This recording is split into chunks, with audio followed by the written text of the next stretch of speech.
Hey guys, I'm Fainer. Welcome back to the channel. So there is an overwhelming river of just nameless, faceless albums coming out every single day. And as a person who writes about music, I sometimes feel like my societal function is to go panning for gold in that river and post a review anytime I find a golden nugget. But at the same time, thinking of my role in that manner can make it difficult to talk about certain genres of music, like this one. Because at some level, there's simply no such thing as a good singer-songwriter, because singer-songwriters are fundamentally about the singer and how they express themselves with their songwriting. And so your preferences in the genre will largely be driven by which artists you're able to form the strongest connections with. And I suppose that's for better or worse. So, for a moment here, don't think of albums like golden nuggets to be found, because that's not the territory of music we're in. Today is a little game of show and tell. Here's a person, here's a thing they made, and here's why I'm fond of it.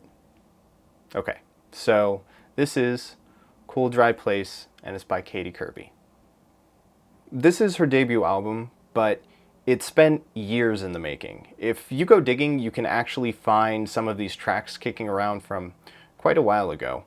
And a subtle effect of these songs having been written over such a long period of time is that they are very well refined, but they also create a bit of a microcosm of Katy's life.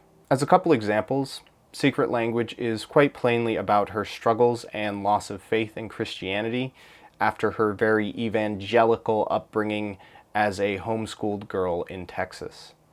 And Tap Twice is a subdued song, which I initially thought was a celebration of that newfound love, limerancy sort of feeling, but I increasingly realize it's about not understanding how to handle that emotion. And Katy has talked a little bit about how her sheltered upbringing and purity culture sort of deprived her of some of those lessons in how to deal with romantic relationships. And I don't want to traipse through too much here because you're better off discovering it for yourself. But my point is that in order to really get the most out of this album, I'd encourage you to listen with empathy and try to not only think about the music, but the kind of person who would write it and why. And song interpretations and subtext aside, I feel like there are also some subtleties to the songwriting that might go unnoticed. The songwriting on this album foremost draws from a folk heritage, and by that I mean Katy's style and lyrics strive for a kind of earnest, humble simplicity, and also to be divorced from any specific time or place or person. The aim of folk music is to create timeless songs which transcend the artist.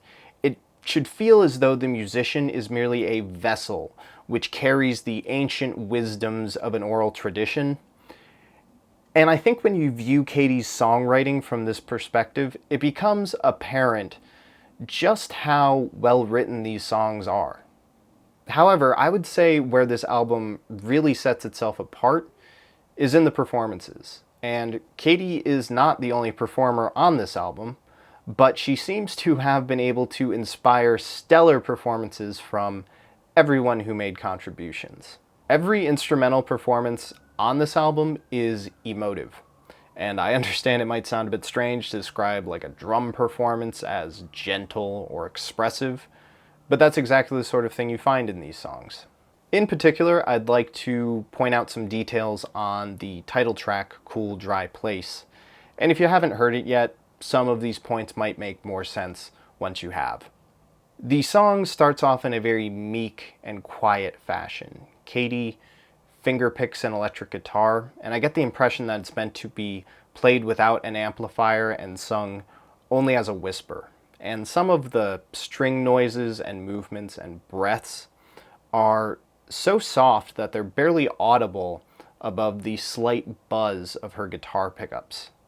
And while there is a breed of singer whose style is to belt out like raw, wild, emotion-filled lines, I'd say that Katy's style is the categorical opposite.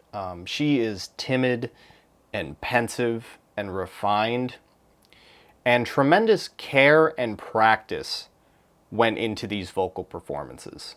For example, listen to the way she delivers keep and dry in the main hook. So I'm gonna nerd out for a moment here, but that's a pretty serious intervallic move, and she switches into a very head voice, falsetto driven sound to deliver it. But what's noteworthy is that it's so quick and quiet while also totally lacking in distortion or vibrato. It's a tremendously pure sound, and Katy absolutely had to spend years developing that lithe quality in her voice. For a second example, as the song goes on, she increases the loudness of her singing, but she doesn't really use her chest voice all that much to do it. Rather, she pretty much maxes out the volume she can get out of her head voice, and she tends to block off her sinuses when she does. This gives her voice a bit of a honky sound at times, a bit like if you have a cold, or more relevantly, have been crying.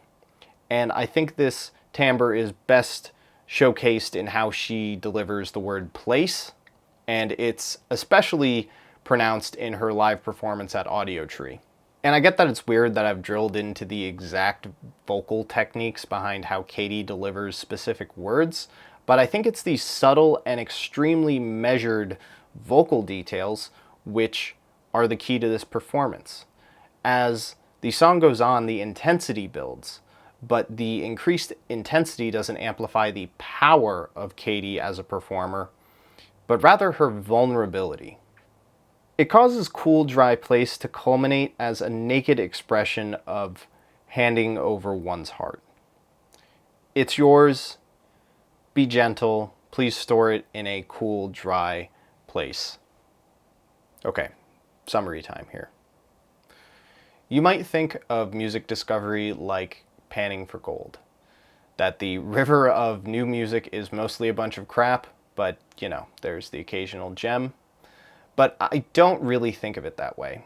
I think there's a tremendous value in appreciating things for what they are, even if there are other things like them.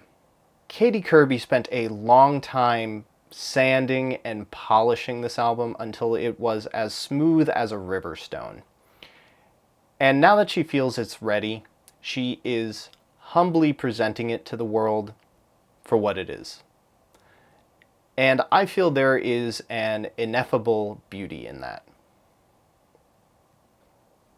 So that's all I've got for today. I have agonized over this video because I wanted to be respectful and give this album a deserving review. I knew it would be the first review on YouTube of it, and I didn't want to sully such a lovingly crafted album with a slapdash write-up. Katy isn't a particularly well-known artist, and most of my viewers are metalheads, so probably the only people still watching at this point are my most dedicated viewers. And to you guys, I just want to say this is the kind of writing I strive to do on this channel. I'm not here to tell you what's good. I'm here to help you better connect with music. So that's all I've got. Thanks for watching.